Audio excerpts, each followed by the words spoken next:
Yo, what's up, guys? It's Orion612.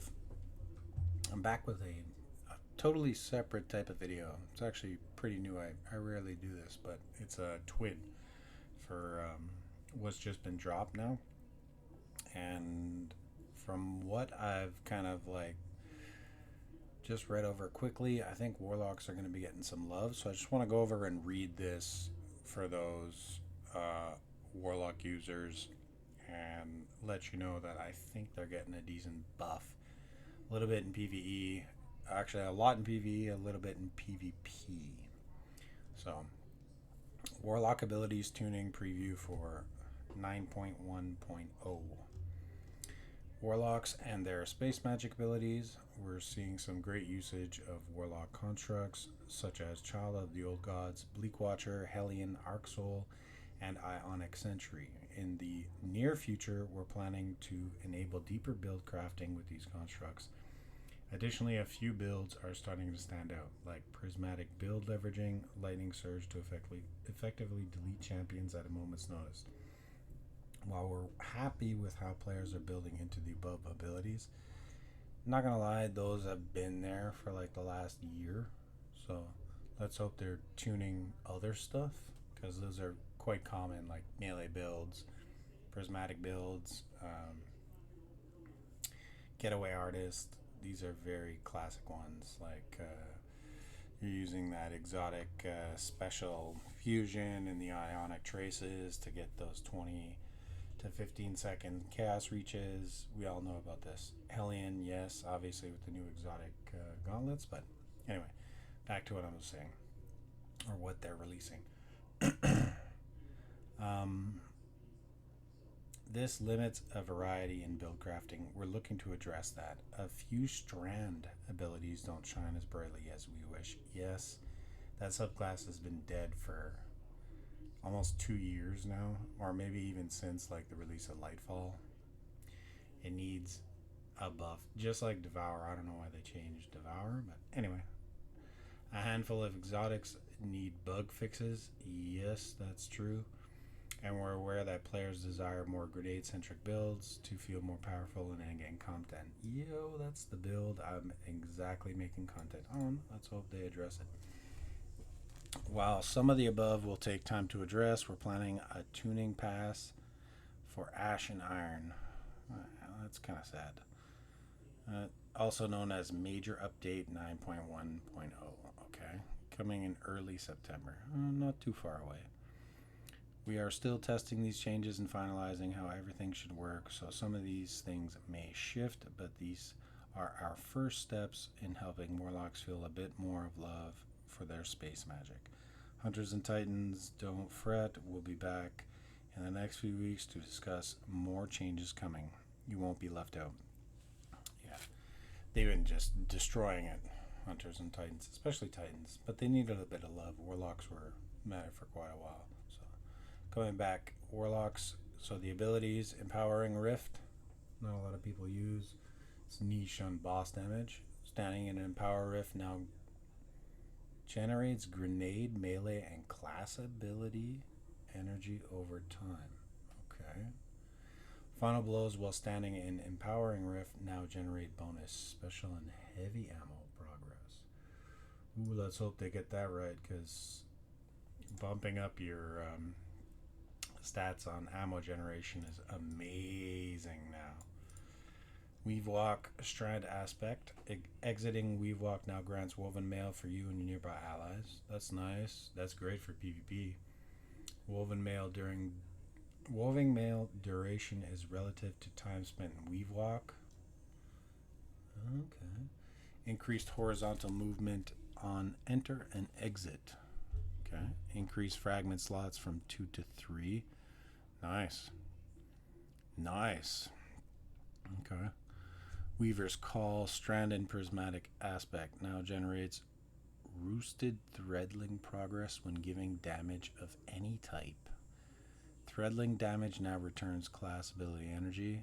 Nice. It would have been great with a grenade, with the aspect to consume to I forget what it's called, but you consume your grenade and you can suspend targets on kills. but whatever, it's okay. Works on all threadling damage while this aspect is equipped. Stasis Frostballs. Freezing enemies now generates class ability energy. Works on all stasis freezes while aspect is equipped. Alright. Pocket Singularity. Yes. Bring us more Void melees. Void and Prismatic now has 2 charges. Yo, crazy. So we can get 3 with Ahamkara's Grasp. Projectile lifetime increase from 1.1 to 2 seconds. Not bad. Rework projectile tracking to favor targets closest to initial trajectory. Alright, so it's a little bit better for tracking closer targets like slide shotties, champions that are close by. Reduce detonation knockback on players by 50%. That's a bummer. That was kind of the fun part about it. Alright. Exotic armor, Eunonia, that's the new one that's dropped this expansion. Increased projectile damage at max range, so it's got like a little bit of a full court buff. Tune distance to damage curve to make maximum damage distance easier to identify. Is that going to let us know when it's going to hit hard? Alright. Increase projectile tracking by 40%. Yeah, that's good. Because it, like 9 out of 10 times when it splits, it's just hitting the ground. In addition to primary projectile, the sub projectiles now benefit from Ember of Ashes and Ember Eruption. That might have been just a flat out bug that they just let it be anyways. Alright, abilities. Threadlings increase damage versus combatants by 20%. Okay. Upcoming fixes. A few weeks ago we examined feedback and bug reports on a few notable exotics. We wanted to provide a brief update to some of these investigations. So Starfire, there was an issue. Starfire wasn't returning as much energy as expected on empowered hits. So we got a 5% buff. That fix is happening probably next Tuesday. Crown of Tempest, we're continuing to investigate an issue where Crown of Tempest no longer grants stacks. Oh, damn. I haven't used that in a while. Rhyme code. Oh, it's only going to be fixed when Renegades goes live. Well, it makes sense. I'm imagining it's quite dead now. But you throw a nade with Crown of Tempest, you're just getting a 1 stack. That's terrible. Wonder if that's different between like guns and abilities. Rhyme code Raymond. We're continuing to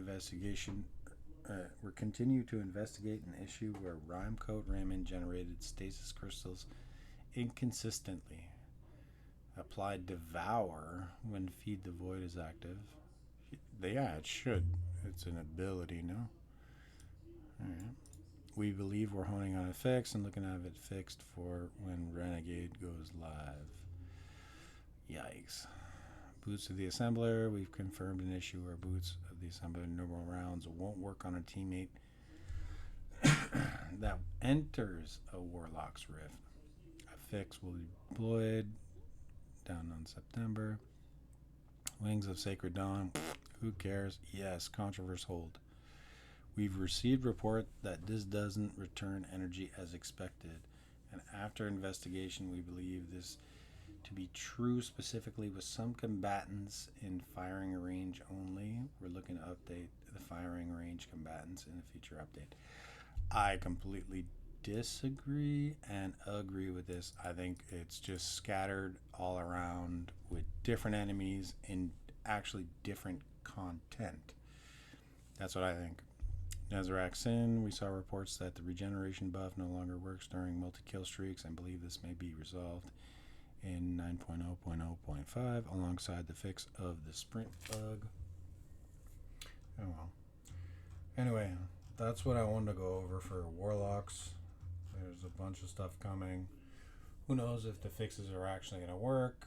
Who knows how consistent and inconsistent the bugs are, because this is basically the biggest, buggiest DLC Bungie's ever launched. But Let's hope Warlocks get some love.